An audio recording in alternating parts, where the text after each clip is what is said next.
seorang mujadid reformis yang tugasnya satu, mengembalikan Islam kepada makom yang sesungguhnya. Maka tidak ada lagi yang merasa paling sunnah, tidak ada lagi yang merasa paling benar. Semuanya akan ada dalam satu kepemimpinan yang sama, beliau. Dan insya Allah tidak lama lagi, dan saya yakin beliau sudah ada di tengah-tengah umat Islam, tapi belum dimunculkan Allah. Kapan dimunculkannya? Di momentum ibadah haji. Apakah ibadah haji tahun ini? Izin Pak. Pak DKF izin. Oke. Bismillahirrahmanirrahim. Assalamualaikum warahmatullahi wabarakatuh. Alhamdulillah wa syukrillah wa salatu wassalamu ala rasulillah wa ala alihi wa sahbihi wa mawadah. Masya Allahu kan wa lam yasha lam yakun wa la hawla wa la quwwata illa billah. Allahumma salli wa sallim ala habibina wa nabiyina Muhammad ibn Abdullah wa ala alihi wa sahbihi wa mawadah. Masya Allahu kan wa lam yasha lam yakun wa la hawla wa la quwwata illa billah. Qala Allah Ta'ala fi kitabihil karim bi qawli yatari mutadun a'udzu billahi samil alim minasyaitonir rajim min hamzihi wa nafthihi wa nafsihi. اقترب للناس حسابهم وهم في غفلة معرضون ما يأتيهم من ذكر محدث إلا استمعوا وهم يلعبون لاهية قلوبهم. وقال رسول الله صلى الله عليه وسلم وهو صادق الوعد الأمين أمتي هذه أمة مرحومة ليس لها عقاب في الآخرة عجلت في الدنيا بالفتن وبالزلازل وبالقتل. الحديث كما قال. وقال رسول الله صلى الله عليه وسلم في حديث الآخر سددوا وبادروا وقاربوا فإنه لا يأتي عليكم زمان إلا بعد أشر منه حتى تلقوا ربكم. الحديث كما قال. صدق الله العظيم وصدق رسوله كاملا وعلى ذلك من الشاهدين. Satu karunia yang sangat besar dari Allah Azza wa Jalla pada kesempatan siang hari ini di hari Sayyidul Ayyam, di hari Sayyidul Ayyam, betul ya, hari Jumat tanggal 21 Syawal atau 22 Syawal bagi yang memang saumnya hari Kamis ya, hari Kamis Idul Fitrinya. Ada yang hari Jumat, ada yang hari Sabtu ya. Ada 2 hari. Nah, saya bersyukur di momentum halal bihalal ini saya ditakdirkan kembali hadir di Provinsi Riau. Dalam hal ini kami ke Pekanbaru, kemudian ke Bangkinang. Dan kesempatan kali ini dengan izin Allah untuk yang pertama kali Allah takdirkan saya hadir di Majelis Taklim bersama Dewan Kemakmuran Masjid Jabal Rahmah dan juga Majelis Taklim Permata Tampan, Permata 4, Majelis Taklim Permata 4. Saya bersyukur pada Allah SWT mendapatkan kesempatan kali ini dan mudah-mudahan ini menjadi wasilah Allah berkahi kita, Allah rahmati kita dan Allah SWT lindungi kita dari berbagai macam fitnah akhir zaman. Salawat dan salam semoga terserah selalu pada uswah dan qudwah kita Rasulullah Muhammad SAW, Nabi dan Rasul yang telah memperingatkan kepada kita bahwa dunia ini telah sampai pada titik akhirnya. Ya, hadirnya Rasulullah sebetulnya merupakan tanda kiamat akan dimulai. Ya, Rasulullah SAW dalam sebuah hadis sahihnya mengatakan, "Bu'istu ana wa sa'aka hatain." Jarak diutusnya aku dengan kejadian kiamat seperti ini. Rasulullah mengisyaratkan dengan telunjuk dan jari tengah. Dan kita tahu tidak ada jari antara telunjuk dan jari tengah, Bapak Ibu. Jadi 1400 tahun yang lalu Rasulullah mengatakan bu'ithu ana wa sa'aka hatain. Jarak diutusnya aku dengan kiamat seperti ini. Ini 1400 tahun yang lalu. Hari ini kita mau bilang apa Bapak Ibu? Bainana wa baina sa'ah. Antara kita dengan kiamat saya melipat jari tengah saya. Ya. Antara kita dengan kiamat, saya melipat jari tengah saya. Bainana wa baina sa'ah hakada. Antara kita dengan kiamat seperti ini. Kenapa saya katakan seperti ini? Karena tanda-tandanya sudah tampak semua. Bahkan yang kita saksikan beberapa hari ini kebelakangan hampir 1 bulan lebih adalah apa yang Rasul sabdakan tentang peperangan besar yang akan melanda umat manusia di muka bumi. Dan peperangan ini akan menjadi ciri betapa bumi akan segera berakhir. Dunia ini akan segera berakhir, Bapak Ibu. Jadi peristiwa demi peristiwa yang kita saksikan hari ini sebetulnya cara Allah mengingatkan kita untuk kita iman kepada qada dan qadar. Iman kita kepada rukun yang ke-6. Iman kepada qada dan qadar. Apa itu qada? Qada adalah pilihan manusia terhadap takdir Allah. Ketika Allah memutuskan sesuatu atas pilihan manusia itu qada. Adapun takdir adalah ketetapan Allah yang ditetapkan 50.000 tahun sebelum langit dan bumi diciptakan. Tidak berubah sampai hari kiamat. Nah, apa yang kita saksikan hari ini merupakan kodo. Ketetapan dari Allah ketika manusia memilih jalan takdirnya masing-masing. Yang saya hormati dan saya muliakan karena Allah, Ketua Dewan Kemakmuran Masjid Jabal Rahmah, Bapak Dr. Muhammad Arsulbi, Hafizahullah. Saya sahabat Pak, terima kasih kepada kami sudah menerima kami. Wabil khusus yang saya hormati dan muliakan karena Allah, Bapak Ketua RW dan juga Ketua RT. Selamat Pak atas terpilihnya Bapak. Mudah-mudahan Allah mudahkan urusannya, Allah berkahi. Semua yang ada di sini Allah berkahi, Bapak Ibu sekalian, keluarganya, hartanya, dan juga dimudahkan segala urusannya sehingga selalu ada dalam ridho Allah Subhanahu wa taala. Amin ya rabbal alamin. Bapak Ibu yang Allah Subhanahu wa taala, barusan ada pesan dari Pak RT Ustadz kupas tuntas saja materi terkait dengan akhir zaman ini, ya termasuk masalah Dajjal. Dan Bapak Ibu yang rahmati Allah, biasa saya kupas tuntas itu 3,5 jam. Ini kita selesai jam 3 jam 3 lebih seperempat ya, berarti hanya berapa menit ini? Namanya tidak cukup.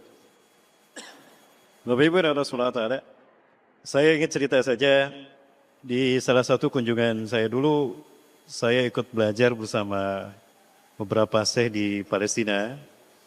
Di saat-saat saya berada di Palestina, ada kalanya saya didapatkan tugas untuk membawa jemaah Indonesia untuk masuk ke Masjidil Aqsa dan beberapa kota di sekitar West Bank tepi barat. Anak-anak kecil mereka berkata seolah-olah mereka orang-orang dewasa. Usia mereka masih anak-anak. Masih belum memasuki masa remaja, tapi perkataan mereka perkataan orang dewasa. Saya tidak paham apa yang dilakukan orang. Kami anak-anak, apa salah kami terhadap mereka? Dan apa yang terjadi dengan dunia ini? Apa kami tidak boleh merasakan masa kecil kami dan masa bahagia kami hidup di dunia ini? Subhanallah.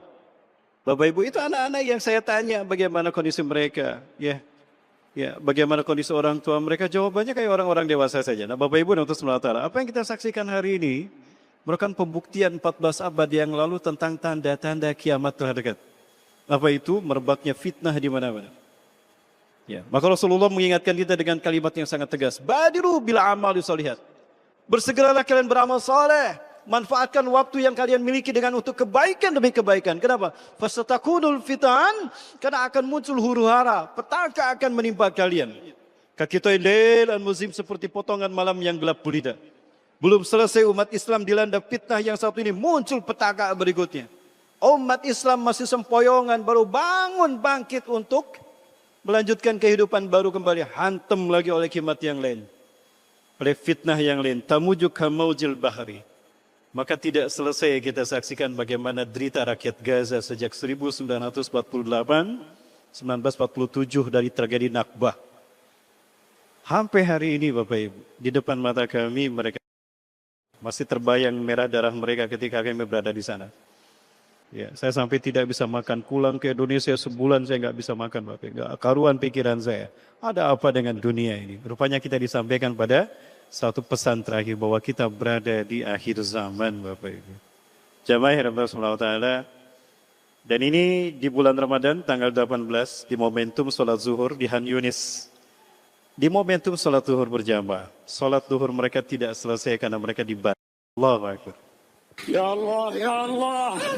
Allahumma sallim Ya Rabb. Ya Rabb sallim Ya Rabb. Bil habaib fi jamaah Ya Rabb. Selamatkan mereka ya Allah ya Rabb. Balaslah mereka dengan jannahmu, dengan surgamu ya Allah. Mereka akan melaksanakan salat zuhur, menyembahmu ya Rabb.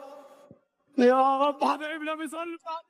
Apa yang terjadi yang Bapak Ibu saksikan ini merupakan salah satu dari pembuktian firman Allah Azza wa Jalla di dalam surat Al-Maidah ayat ke-82. Ya.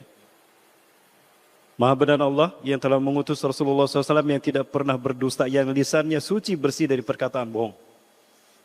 Beliau menyampaikan pada kita firman Allah Azza wa Jalla dalam surat Al-Maidah 82. A'udzubillahi minasyaitonir rajim. Latajidanna asyaddan nasi adawatan. Di sini menggunakan lam taukid dan nun taukid sakhir, artinya pasti akan kita dapati. Pasti engkau akan dapati Muhammad. Asyaddan nasi, sejahat sehebat-hebatnya manusia, adawatan, permusuhan mereka, kebencian mereka. Adawatan lilladina amanu, kepada orang-orang yang beriman. Jadi siapapun yang beriman akan dibenci dan dimusuhi oleh bangsa yang satu ini. Hari ini kita menyaksikan bagaimana kebohongan yang menjadi pelayan setia kepentingan. Apa keinginan dilayani oleh si ini. Bapak Ibu dan Allah SWT, 14 abad yang lalu Rasulullah sampaikan ini akan terjadi menimpa kita. Sementara itu di saat-saat yang sama Bapak Ibu, saya sangat sedih sekali umat Islam yang ada di Tanah Suci, mereka asik-asik menikmati sesuatu. Yang jelas-jelas mereka ini menyumbangkan bagian keuntungannya untuk saudara-saudara kita. Lihat Bapak Ibu ini di Kota Suci.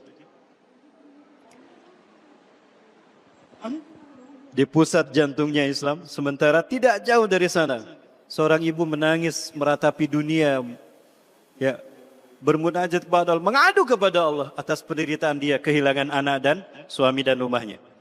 Terlalu banyak data yang harus saya perlihatkan pada Bapak Ibu sekalian buat Allah. Dan ini ada 3 anak yang selamat, tapi kedua orang tua mereka tidak selamat. Mereka sedang bermain di depan rumah mereka. Ini tidak jauh dari Han Yunis Bapak Ibu. Ada begitu banyak data yang harus saya perlihatkan pada Bapak Ibu. Terlalu banyak Bapak Ibu. Di laptop saya ini terlalu banyak. Dari apa yang saya lihat langsung, kemudian teman-teman coba kamu liput di sana, kamu liput di sana. Bingung Bapak Ibu. Saking banyak ya. Ya subhanallah. Ada Bapak Ibu dan Allah SWT. Ya, sampai peristiwa ini sekali lagi merupakan bukti betapa telah dekatnya kehancuran bangsa ini dan tegaknya Islam. Hal ini pula yang akan menjadi penguat bahwa Islam akan kembali memimpin dunia di saat di mana dunia akan penuh dengan kezoliman, kesemamanan. Ya, insyaAllah Bapak Bunda, Bapak Ibu, penderitaan yang jadi gambaran bagaimana saudara kita yang sangat pedih di Gaza ini merupakan harga mahal yang harus dibayar untuk kebangkitan Islam. Tidak lama lagi insyaAllah Islam ini akan bangkit. Yakin? Bunda, mana suaranya ini? Jamaah. Oi jamaah, suara saya jelas? Suara jamaah nggak jelas buat saya. Bunda, Bunda mau masuk surga? Sedikit yang jawab, sedikit yang berminat. Bunda mau masuk surga? Mau langsung apa mau mampir dulu ke neraka? Langsung hari ini? Oh enggak, mau Bunda duluan saya belakangan atau saya belakangan Bunda duluan? Sama saja. Nah Bunda, dalam kondisi yang sangat pedih, mereka tidak sempat untuk mencari makanan. Karena memang makanan tidak ada. Daun yang mereka makan. Dan hanya kepada Allah mereka mengadu. Kenapa? Karena umat Islam yang mayoritas berada di sana. Mereka bungkam, mereka diam. Padahal banyak umat Islam yang ada di sekitar mereka. Di sekitar Palestina Bapak Ibu. Saya hitung jumlah negara Islam yang ada di sekeliling Palestina. Dan jumlah umat Islam yang ada di sekeliling Palestina berapa jumlahnya. Nah ini Palestina Bapak Ibu. Ini Palestina, paling tidak Palestina dihuni oleh 4,29 juta jiwa. Ini tahun lalu saya cari data ini. Ini data yang saya cari dan saya dapatkan. Dan di sekeliling Palestina ada negara-negara Islam, jadi saya cantumkan jumlah mereka. Dan di Palestina hanya 9,6 juta saja. Sementara di sekeliling Palestina ada 364,76 juta jiwa Muslim. Allahu Akbar. Sesuatu yang tidak masuk di akal saya jemaah. 364,76 juta jiwa Muslim tidak bisa menyelamatkan satu negara di tengah-tengah mereka Palestina dari 9,6 juta. Inilah buruknya perpecahan. Dan beginilah cara musuh-musuh Islam menghancurkan umat Islam. Allah sudah menjelaskan ini kepada kita. La yuqatilunakum jami'an illa fi quram muhassana.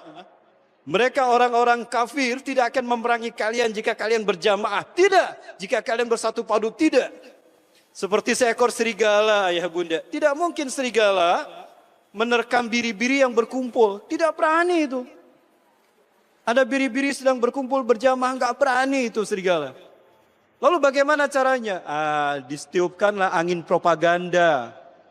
Bagaimana caranya? Naik dia ke tempat tinggi, mengaung dia. Agak gitu. Oh, serigala. Maka berpecah belah, berlarian itu. Bercerai-berailah biri-biri tadi. Ada yang ke barat, ke timur, ke utara. Nah, begitu cara yang pertama. Setelah dipecah belah, lalu dimakan satu-satu. Begitulah kondisi umat Islam hari ini. Merupakan buah dari politik barat untuk memecah belah umat Islam, memerangi kita. The fight, dipecah belah, et impera dan dikuasai. Dan inilah yang terjadi. Salah satu efek terburuk adalah dianggap murahnya nyawa orang yang beriman. Masya Allah, Allahu Akbar.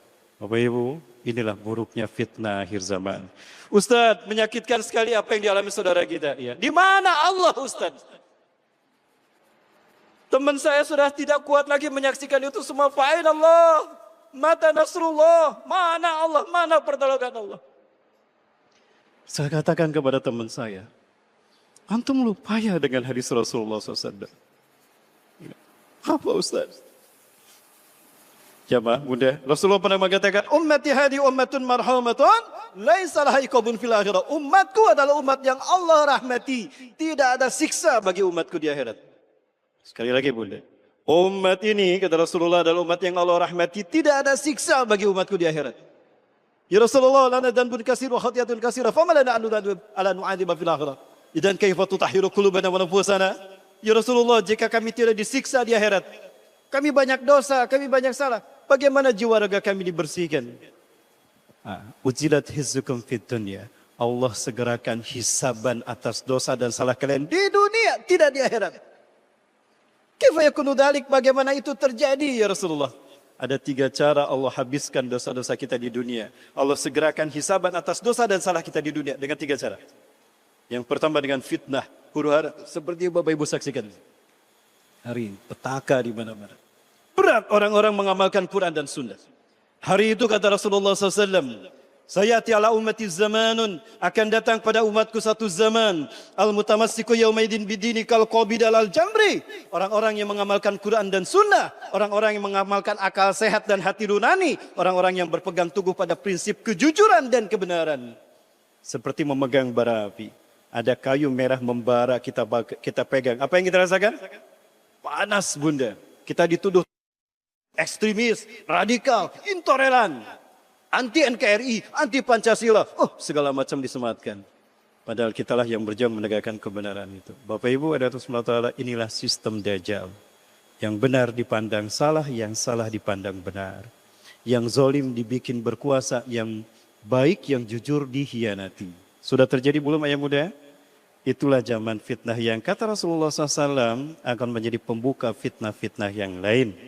Bapak Ibu sayang sekali, saya agak kebingungan untuk menyampaikan pembahasannya. Nah, jamaah Bapak Ibu dan Rasulullah Ta'ala. Maka peristiwa inilah yang kemudian menjadi isyarat akan segeranya datang tokoh pembaharu umat Islam dunia. Siapa dia? Imam Mahdi. Ya, Imam Mahdi. Rasulullah SAW menegaskan bahwa setiap 100 tahun sekali Allah akan mengutus dari umat beliau ini seorang mujadid reformis yang tugasnya satu, mengembalikan Islam kepada makom yang sesungguhnya. Maka tidak ada lagi yang merasa paling sunnah, tidak ada lagi yang merasa paling benar. Semuanya akan ada dalam satu kepemimpinan yang sama, beliau.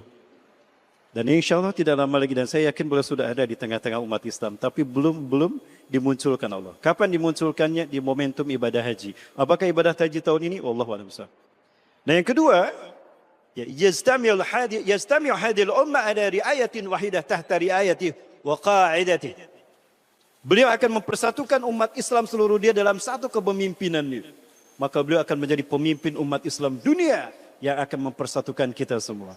Dan yang ketiga, akan menciptakan perdamaian dunia. Lam yamlul ardu qistan wa adan kama muliyat sulman wa jawra. Beliau akan memenuhi dunia ini dengan keadilan dan kesejahteraan sebagaimana sebelumnya penuh dengan dan kezaliman di mana-mana.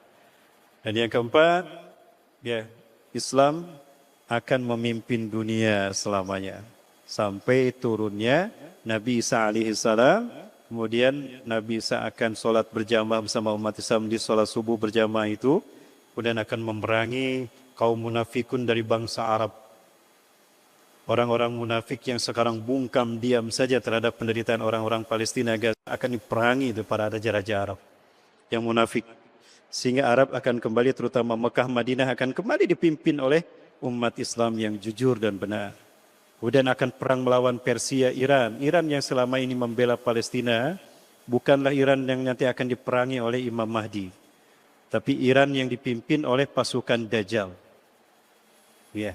Dan sebelum pasukan Dajjal ini muncul, akan ada pemimpin munafik di Iran.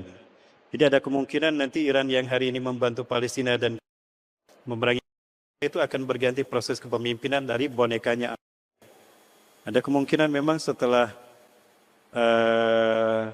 Al-Mujtaba ini memimpin Iran, kemudian akan ada muncul pemimpin yang munafik.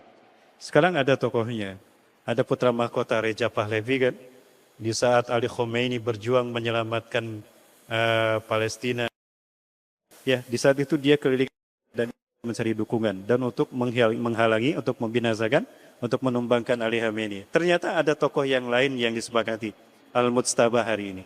Nah, Bapak Ibu dan Allah Subhanahu wa taala, peristiwa demi peristiwa inilah yang kemudian akan menghantarkan kita pada perang demi perang yang sangat besar. Sejak nanti Imam Mahdi dibaiat di depan Ka'bah sampai hari kiamat, sampai Islam Zohir, itu akan dipenuhi dengan perang, perang, perang, dan perang. Jadi perang ini tidak akan pernah berhenti, Bapak Ibu.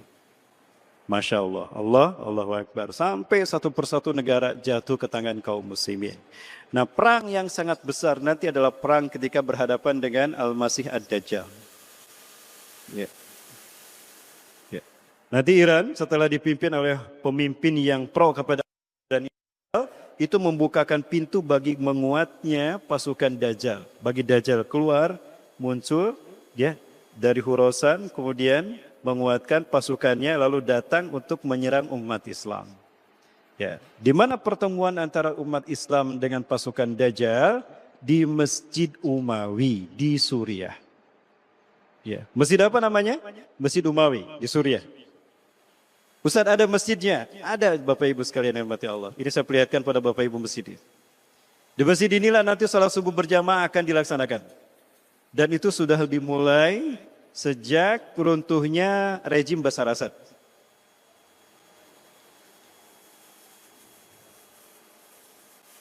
Berinding saya Bapak Ibu, karena masjid ini sudah kembali pada pangkuan umat Islam dunia setelah 54 tahun dikuasai oleh rejim Bashar Assad. Ini rejim Bashar Assad. Dan saat itu umat Islam akan melaksanakan sholat subuh berjamaah. Waqad uqimati sholat, dan sungguh sholat sudah dikumandangkan iqamahnya. Allahu Akbar, Allahu Akbar. Wa imamukum minkum, dan imamnya salah satu dari kalian. Dari kalangan kalian sendiri. Yaitu Muhammad bin Abdullah, cucu Rasulullah SAW dari Imam Hasan, dari Al-Hasan radhiyallahu an, yaitu Imam Mahdi. Jadi sholat subuh sudah dikumandangkan iqamahnya, imamnya sedang meluruskan sholat berjamaah. Nah, ini masjidnya, Masjid Umawi yang didirikan oleh Muawiyah dulu Bapak Ibu. Berada di sebelah timur Damaskus, sebelah sini Damaskus. Nah, ini kota Damaskus sebelah sini. Tidak jauh dari Damaskus, mestinya ada di sini. Nah, nanti ini akan menjadi pasukan wilayah kekuasaan Imam Mahdi. Ya, sholatnya di sini, nah Dajjal pasukannya di sini. Di mana saat itu Turki akan ada dalam kekuasaan mereka, bangsa Romawi. Ya. Perang ini Bapak Ibu akan berlangsung sampai nanti orang-orang Romawi pada umat Islam. Pada umat Islam. Artinya berarti umat Islam nanti akan berdamai dulu dengan Romawi. Iya, umat Islam akan berdamai dulu. Innakum satuslihu Rum sulhan aminat.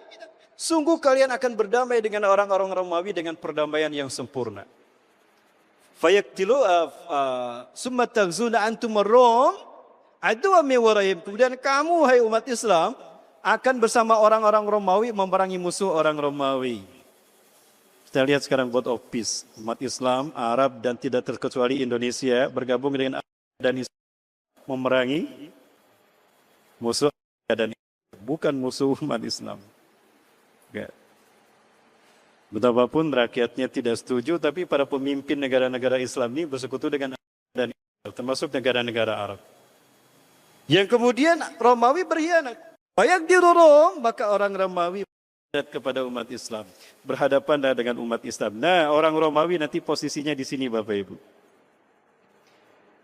Artinya Turki adalah kekuasaan orang Romawi.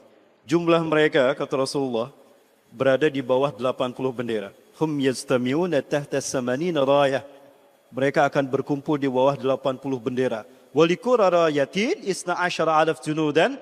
Satu bendera 12.000 pasukan. Artinya hampir 1 juta pasukan Romawi akan ada di sini. Saat itu umat Islam berada di sini. Pusat kekuasaannya ada di Gutoh dekat Damaskus. Di masjid yang satu ini. Nah, inilah masjidnya. Ya. Perang besar terjadi. Menanglah umat Islam, Konstantinopel Turki kembali jatuh pada pasukan umat Islam.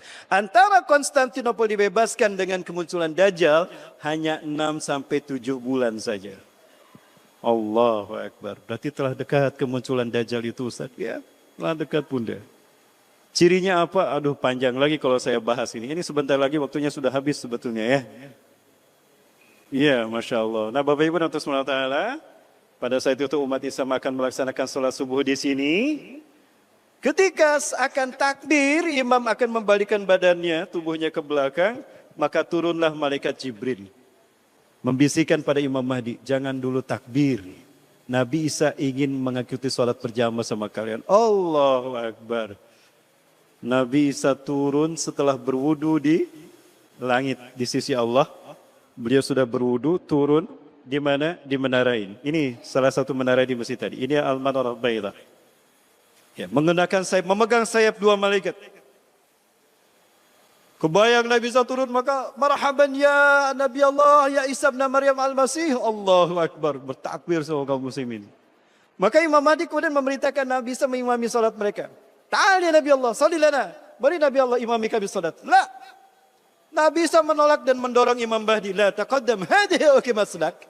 Tidak, Anda ke depan. Qomat ini untuk Anda, bukan untuk saya. Allahu Akbar. Membenarkan hadis Rasulullah SAW dari Abu Sa'id Al-Khudri. Rasul bersabda, minna yusalli khalfu Isa bin Maryam. Dari keturunanku akan ada laki-laki di mana Isa bin Maryam akan sholat makmum di belakangnya. Allahu Akbar. Nabi Isa alaihissalam makmum di belakang Imam Mahdi. Inilah mulianya Imam Mahdi. Mulianya Rasulullah SAW. Jamaah yang subhanahu wa ta'ala, maka selesai sholat berjamaah, apa kata Nabi Isa alaihissalam? Iftahil bab, buka pintu masjid ini. Maka ketika pintu masjid ini dibuka, tampaklah Dajjal dengan 70.000 pasukannya dari lembah Isfahan, Iran, menggunakan jubah Persia. Jadi Dajjal pasukannya ini yang 70.000 akan muncul dari bumi Iran. Artinya Iran sendiri akan mengalami gejolak politik bunda setelah menang melawan akan ada kudeta di mana pemimpin yang baik yang membela Palestina dan umat Islam akan ditumbangkan oleh bonekanya Amerika, dan dia adalah kacungnya Dajjal. Allahu Akbar. Maka ketika pintu masjid ini dibuka, tampaklah Dajjal dengan pasukannya. Harum tampas tubuh Nabi Isa menghantam mereka. Kata Rasulullah SAW, La yusummuhu riha min taybi jasadih minal kafirina ila samata baktatan. Samatu binafsi baktatan. Tidak seorang pun yang mencium bau harumnya napas Nabi Isa dari orang kafir pasukan Dajjal, mereka akan mati seketika. Jadi pasukan yang paling depan itu barisannya mati, plok-plok. Yang lain lari tunggang langgang, menutup hidup mereka. Lalu mereka bersembunyi di balik batu dan pohon akan berkata, Ya Muslim, ya Mu'min, ya Abdul Ta'ala, hadha wa rayau duktulu illa gorkat fa'inahu syadirakul. Muslim, Mu'min, sini di belakangku ada dia kecuali pohon Gorkot. Allahu Akbar. Pohon Gorkot tidak akan bisa. Nah, Bapak Ibu dan Saudara sayang sekali, waktu kita tidak banyak. Adapun Dajjal dia basah tubuhnya, kencing di celana tuh. Basah kuyup tubuhnya. Kaget ternyata malaikat mautnya sudah datang di depannya. Lari Dajjal kemanapun Dajjal lari, dikejar sama Nabi Isa. Akhirnya terhentinya di pintu Lut. Ya, 13 mil dari timur Tel Aviv. Kalau dari Masjidil Aqsa paling hanya 15 sampai 20 menit saja Bapak Ibu. Enggak sampai 10 menit lah, hanya 10 menit kurang lebih dari Masjidil Aqsa ke pintu Lut. Saya pernah lewat 4 kali ke sini dan di sana ada banyak pintu gerbang. Ada satu pintu gerbang yang menarik yang kata Rasulullah nanti akan tempat di mana Dajjal Nabi Isa. Salah satu dari pintu gerbang itu bertuliskan Yesus coming soon. Enggak kebayang kalau di pintu gerbang ini Dajjal oleh Nabi Isa, maka hancur semua agama kecuali hanya Islam saja yang tegak di muka bumi. Allahu Akbar. Jamaah, dan yang paling menarik lagi, salah satu dari pasukan yang akan menjadi pasukan Nabi Isa itu memiliki identitas yang kita kenal selama ini. Kira-kira dari mana jamaah? Ada, bisa. Ada lagi yang lain? Dari mana kira-kira pasukannya? Dari Jabal Rahmah. Kayaknya bukan Pak, bukan dari Jabal Rahmah Pak. Enggak yakin saya. Kita baru dengan MBG saja udah berat sekali Pak. Dari mana Ustadz? Kira-kira dari mana? Ini pasukan yang pertama Bapak Ibu. Saya mohon maaf, mudah-mudahan Bapak Ibu mau bersedekah waktu untuk kami. Bapak Ibu, ini pasukan yang pertama. Pasukan yang akan berbaris di sana, ini dari bumi Syam, Palestina dan Suriah. Inilah pasukan yang menerima kedatangan Imam Mahdi nanti. Mereka akan menerima kedatangan Imam Mahdi setelah dibayat di Mekah dan di Hajar Aswad, di antara rukun Makam Ibrahim dan pintu Ka'bah. Pasukan yang terakhir kira-kira dari mana? Bukan dari Masjid Jabal Rahmah, tapi dari Bangkinang, dari Kampar, dari Riau, Pekanbaru. Amin. Ini dia Bapak Ibu, pasukan dari Indonesia. Amin. Bapak Ibu sayang sekali, waktunya tidak banyak ya Bapak Ibu. Nah inilah yang membuat saya bangga. Rasulullah menyebutkan merah putih. Mereka lah pasukan yang akan berada di barisan terdepan. Allahu Akbar. Tidak terbayang ketika Islam tegak di muka bumi. Untuk yang terakhir kali, di mana Rasulullah bangga dengan kebangkitan, menangis dengan kebangkitan Islam itu. Ada anak cucu kita atau ada harta kita di sana. Allahu Akbar. Jawab. Itulah mulianya manusia akhir zaman. Indonesia punya kesempatan. Pertanyaan saya, Bu, Palestina pasti merdeka. Itu janji dari Rasulullah. Dan ada pasukan yang akan memerdekakannya. Pertanyaan saya, di mana kita saat Palestina merdeka? Jangan sampai kita lengah dan lalai ketika Islam akan bagi itu Palestina.